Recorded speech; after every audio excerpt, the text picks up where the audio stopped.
जय श्रीकृष्णा. आपण बघतोय श्रीकृष्णाच्या गोष्टीमध्ये की श्रीकृष्ण हे सांदीपनी ऋषीच्या आश्रमात गेले शिकायला.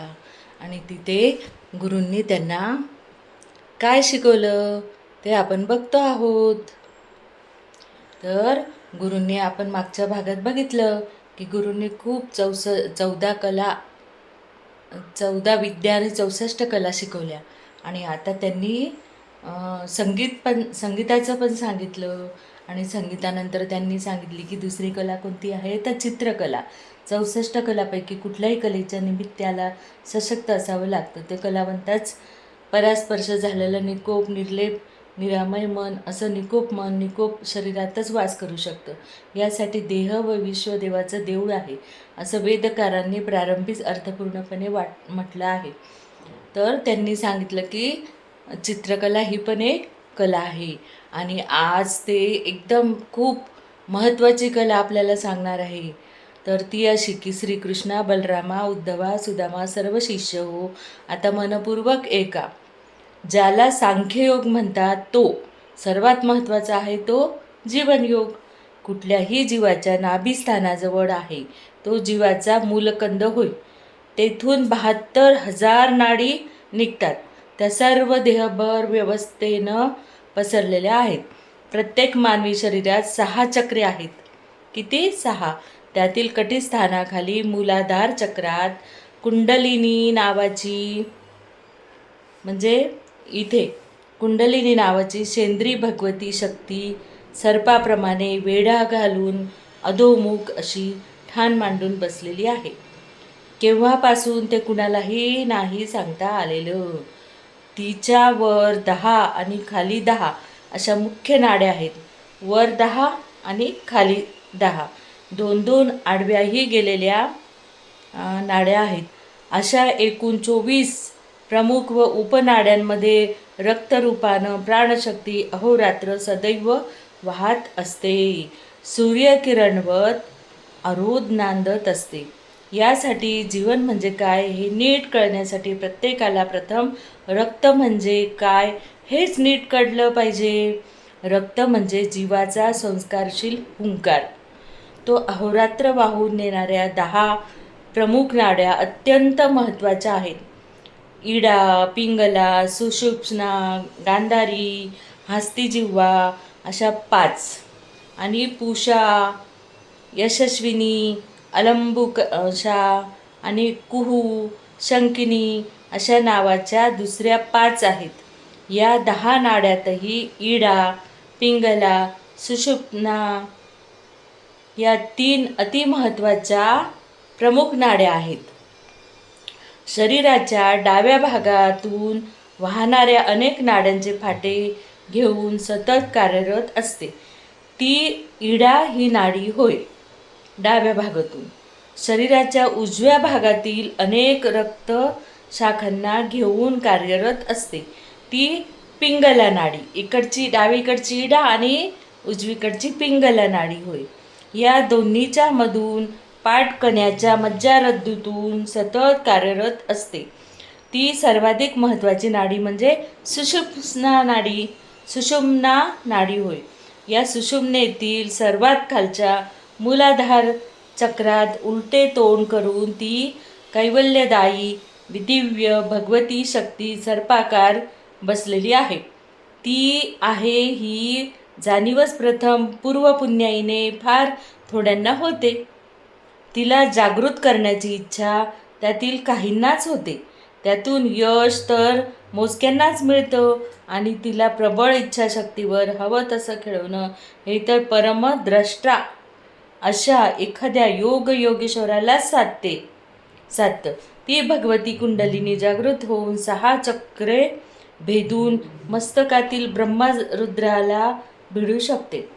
त्या कैवल्यद्वारातून प्रत्यक्ष असीम तेजोमय अनंत परमात्म्याशी संधान साधू शकते. परमात्मा म्हणजे असीम स्थलकालातील निर्माणशील भाररहित ऊर्जेचं भान.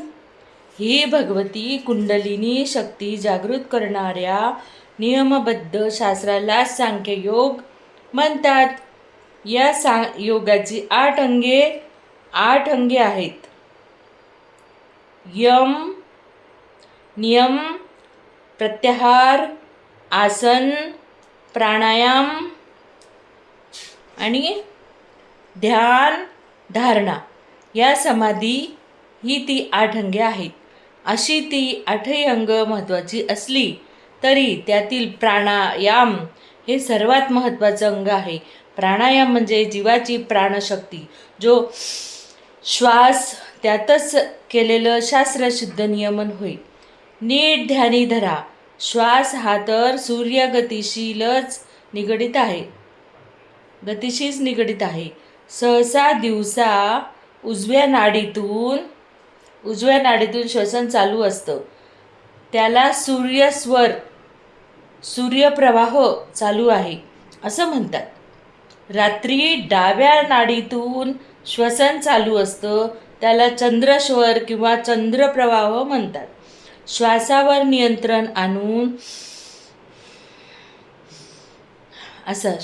नियंत्रण आणून काही योगी दिवसा व रात्री दोन्ही नाकपुड्यांनी श्वसन चालू ठेवू शकतात. जे दिवसा चंद्रस्वर व रात्री सूर्यस्वर चालू ठेवू शकतात असे योगी मात्र क्वचितच असतात. त्यात कोणताही चमत्कार नसतो. हे सर्व देहशास्त्रयुक्त आहे. अखंड अभ्यासानं सहज साध्य आहे.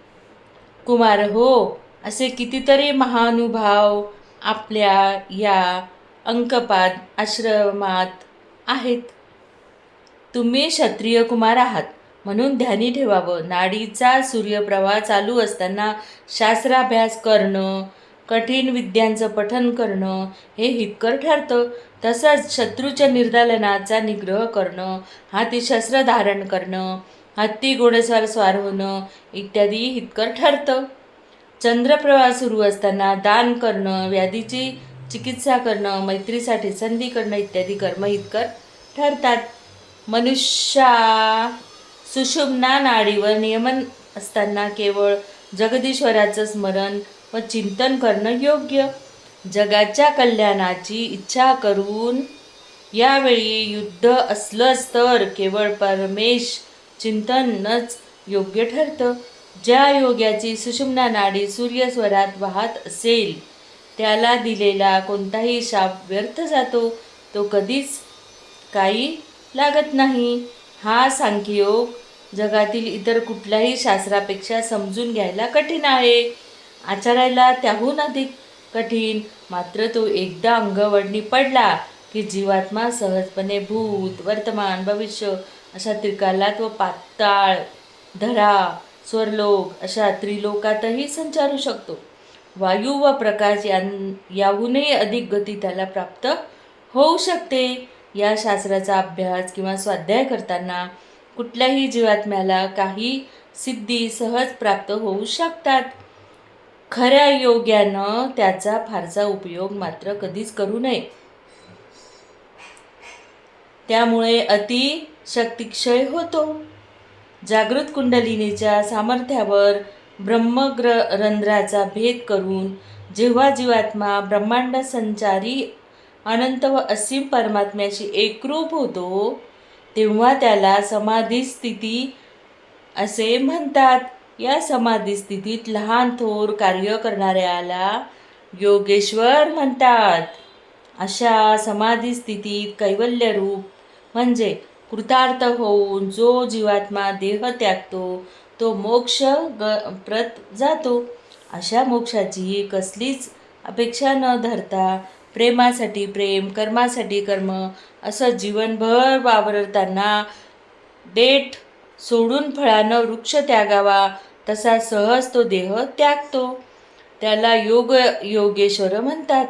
त्यानं सहज उच्चारलेली जीवनतत्वे मानवजातीला युगानुयुग मार्गदर्शन ठरतात. ती तत्व युगानुयुगाची धारणा करतात. म्हणूनच त्या तत्वाचा अधिकारी पुरुष युगंधर ठरतो. सांख्ययोगाची दुर्लभ माहिती सांगताना आपोआप डोळे मिटलेल्या आचार्यांनी आता हळूहळू डोळे सताड उघडून ते माझ्यावरच रोखले. कितीतरी वेळ ते माझ्याकडे तसेच एकटक अचल अबोध नुसते बघतच राहिले. पुन्हा आश्रमभर दृष्टी फिरवून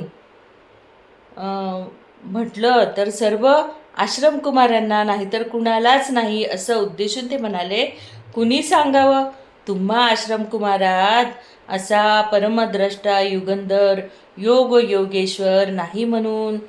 त्याच्या अशा चक्रभूल करणाऱ्या विधानाचा मला आता चांगलाच परिचय झाला होता. हा असला क्लिष्ट विषयच टाळावा म्हणून मीच त्यांना प्रश्न केला. तोही नेहमीच्या पद्धतीनं हसतच. आचार्य, आपण आतापर्यंत सांगितलं त्या तंदुल कुसुमावली उद्ग उद्ग उद्गर्घात धारण मातृका आणि आकारज्ञान या ललिता कला आम्हाला थोड्या अधिक समजावून सांगितल्या तर बरं होईल. असे हे श्रीकृष्ण भगवान युगंधर म्हणजेच युगंधर आहेत. त्यांनीच आपल्याला हे सगळं ज्ञान दिलेलं आहे. हे ज्ञान त्यांचंच आहे, पण तरी त्यांनी सांगितलं की हे माझं नसून हे ऋषींचं आणि परंपराने आलेलं असं ज्ञान आहे, असा हा कृष्ण भगवान. म्हणून जय श्री कृष्णा, जय भोले.